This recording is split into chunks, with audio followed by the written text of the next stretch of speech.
22 minutes after 9 o'clock. Thank you for tuning in. We have some really great schools here that teach people to become nurses. I never even knew this until recently when we had the Nurse Appreciation Month, remember? And we had quite a few guests coming in, not just nurses, but also the educators who are the ones who bring somebody from being a non-nurse into being a nurse, I guess. And in my personal life, whenever I've, like a family member or something has been sick, I've had a couple of hospice circumstances where hospice nurses were there. You could, and in the hospital as well when it wasn't hospice, but you could see that the nurses really are the rank and file, the ones who are doing a lot of the work and taking on so many different roles. Dr. Tamara Rozhon is on the phone. She's the executive dean at the University of Phoenix College of Health Professions. There's a new survey she wants to tell us about that says the rapid change and expansion of the healthcare system means that nurses now have further duties than I guess they once had. Dr. Rozhon, good morning, doctor. Good morning. How are you, Larry? Pretty good. Are you in Phoenix right now? I am in Phoenix. Well, thank you for getting up early to be with us. Sure. It's a pleasure. You're talking to an area of the country where there's a lot of like assisted living facilities because of the older population here. And so because of that, I'm guessing we have nurses with different skill sets than maybe other parts of the country. Is that accurate? Generally, and I'm in Phoenix, and we also have an older population in the state of Arizona, very similar to the state of Florida.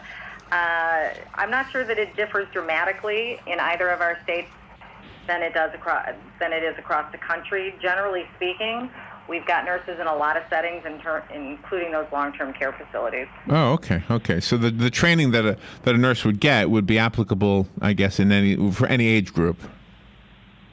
Absolutely. You need to get your registered nursing license, and then from there you can pursue specialized education in order to work in different settings. So did the survey of the nurses indicate that they have more duties because they're just voluntarily taking them on because they see a need and they're just filling it, or is it something that's actually being passed down by the doctors?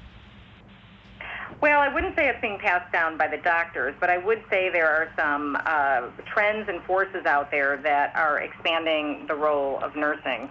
So one is the Affordable Care Act, which has enabled more than 16 million Americans to get health care coverage that previously did not have health care coverage.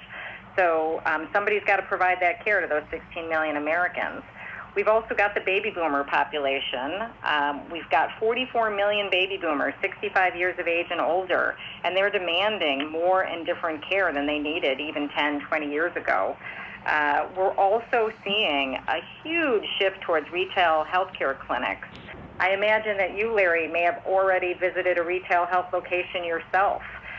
If you did, you're one of 10 million people who have visited a retail health location in the immediate past.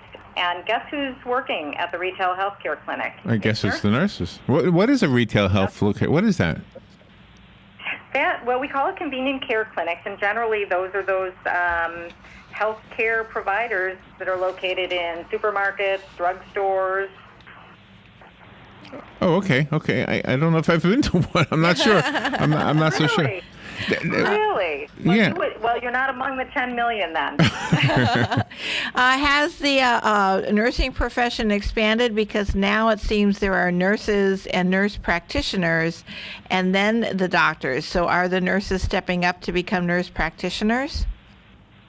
They are. Healthcare employers are increasingly hiring nurses with advanced education to take on roles that were once provided by primary care physicians. And the way that nurses do that is after receiving either their registered nursing license through an associate's degree or a bachelor's degree, they ultimately pursue what's called a nurse practitioner degree. And that's becoming increasingly popular. And nurses who are nurse practitioners, they can provide much of the same care as a primary care physician. So medical diagnosis, treatment, management, oftentimes they have prescription privileges.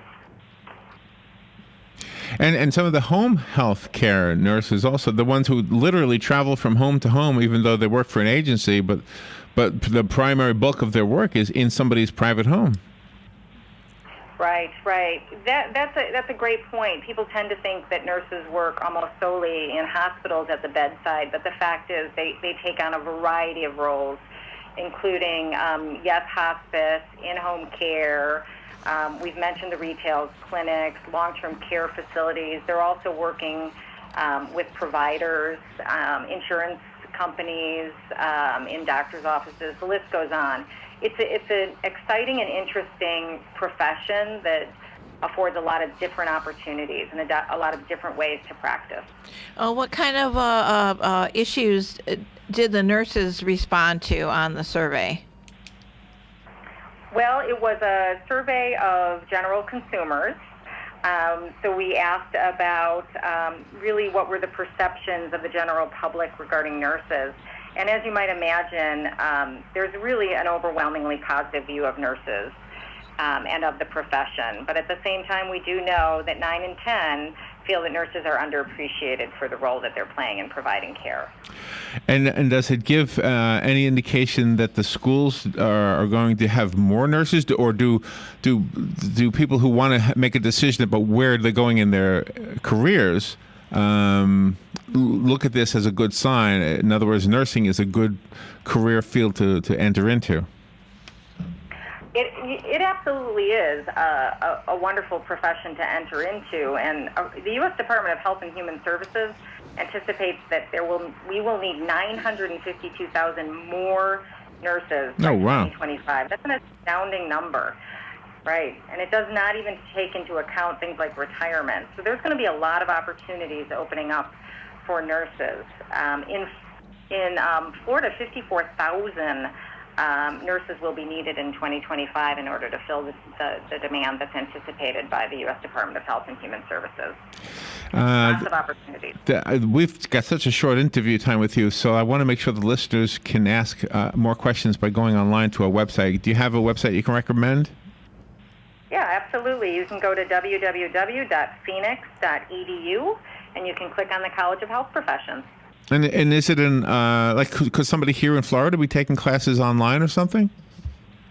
Absolutely. If you've already got your registered nursing license, we've got what's called an RN to BSN program. So registered nurses across the country take our bachelor's program as well as our graduate program.